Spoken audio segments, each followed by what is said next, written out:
নদীর ধারে দুজনকে প্রায় একসঙ্গে দেখা যায়। চড়ুই পাখির মতো একজন আর একজনের পেছনে ফরফর ফরফর ফরফর করে উড়ে বেড়ায়। দেখুন কেমন লাগে। কপিলা তো লক্ষ্মীর খুব পেয়ারের গাই বড় মা। তাহলে দেখুন, লক্ষ্মী হয়তো দুধ বেচে দিচ্ছে।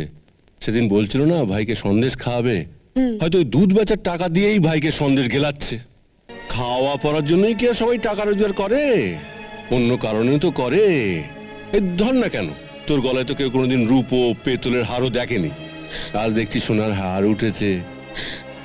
কোথায় পেলি এ সোনার হার? কিরে সুমন, তোকে বলেছিলাম না ওদের দুজনকে এখানেই পাবো? হ্যাঁ, কিরে কাঞ্চন, শুধু লক্ষ্মীর কথাই মনে পড়ে? হ্যাঁ, আর এই বন্ধুদের কথা মনেই পড়ে না? কিরে লক্ষ্মী, কাঞ্চন বুঝি তোর আঁচলেই বাঁধা থাকবে? লক্ষ্মীর আঁচলে কাঞ্চন বাঁধা পড়েনি, বরং কাঞ্চনের প্রেমের বাঁধনে তোদের লক্ষ্মী ধরা পড়েছে। এতই যদি দরদ, তাহলে আমার বোনটাকে দিয়ে তোমার বাড়িতে ঝিয়ের কাজ করাও কেন? না না, ঝিয়ের কাজ করবে কেন? আমি নিজের থেকেই সব করে দিই। যাক, তোরা কেমন আছিস বল? আমাদের আর খবর কি? জয়ার বাড়ি মত পেলেই চারা ত্যাগ হয়ে যাবে।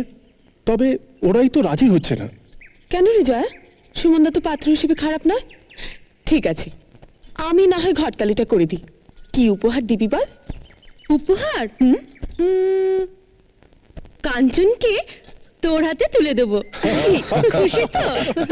চলো চলো। দেখ কেমন লাগে।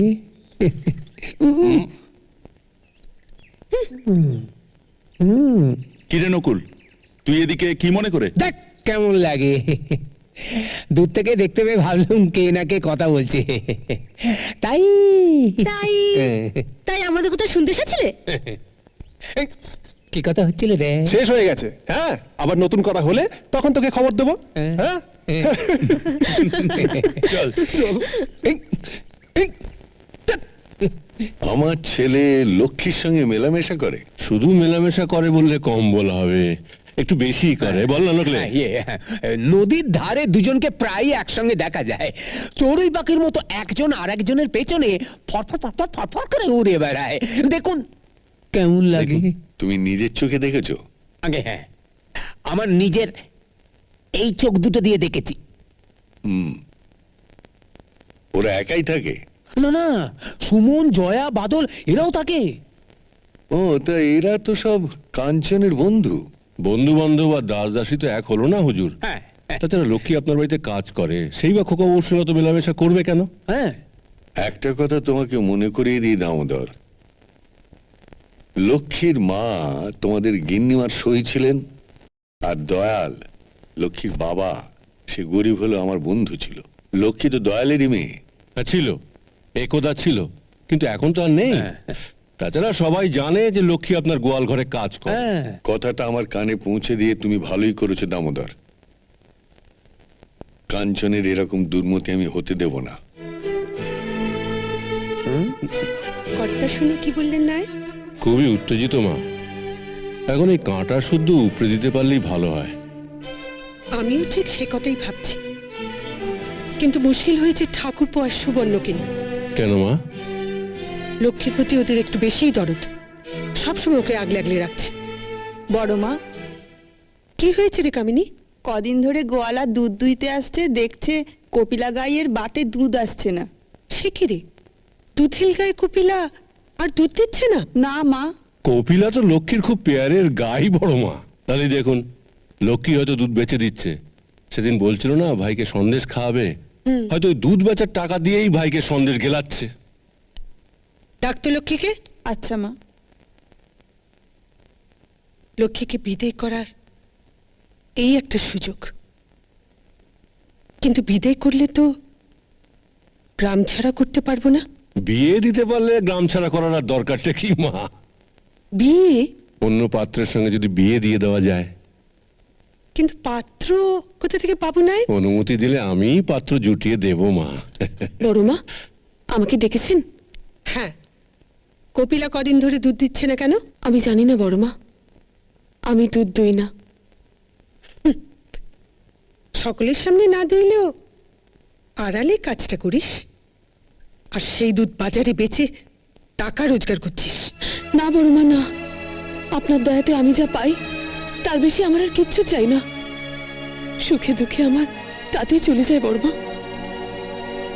আহা, খাওয়া পড়ার জন্যই কি আর সবাই টাকা রোজগার করে? অন্য কারণেও তো করে। এই ধর না কেন, তোর গলায় তো কেউ কোনোদিন রূপো পেতলের হারও দেখেনি, আজ দেখছি সোনার হার উঠেছে। কোথায় পেলি এ সোনার হার? কে দিয়েছে তোকে হারটা? কথার জবাব দে। আমার দেবতা আমাকে দিয়েছে। দেবতা দিয়েছে? দেবতা তোকে দুধ বেচে সোনার হার করতে বলেছে? চোর কোথাকার! দূর হয়ে যা, তোর মুখ যেন আমার না দেখতে হয়। বড়মা, আরেকটা কথা শুনে রাখ, আমার কাছে আর একটা পাই পয়সা তুই পাবি না। না বড়মা। কি জানি কতদিন ধরে চুরি করছে। যা, বেরিয়ে যা, তোর দূর হয়ে যা এখান থেকে।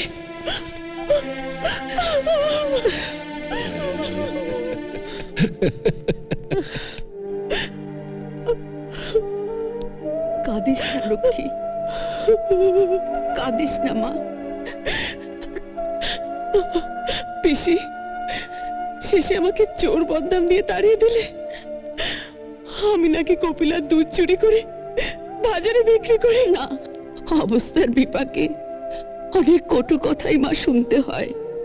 এখন কি হবে পিসি? মা বলতো আমি নাকি শিব ঠাকুরের মেয়ে। তুমি বলো পিসি, বাপ হয়ে শিব ঠাকুর এই অপমান শুনলেন কি করে? শুধু শুনলেন নয় রে মা, দেখলেনও। তাহলে এর বিচার করলেন না কেন? তার মেয়েকে চোর অপবাদ নিয়ে থাকতে হলো। শোন মা, অনেক তো হলো, আর দাসী বৃত্তি করতে হবে না। হবে না? না মা।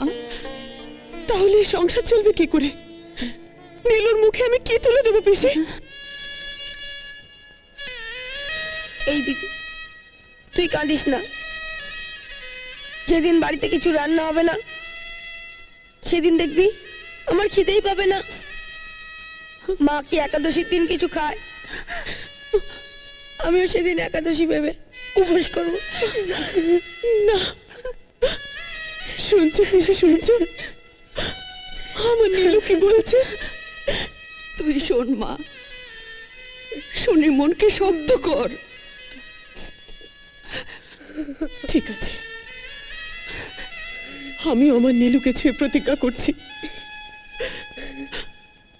বাবা শিব ঠাকুর, তুমিও শোনো, তুমি যদি এর বিচার না করো, তাহলে জীবনেও আমি শিবরাত্রির ব্রত করব না। লক্ষ্মী,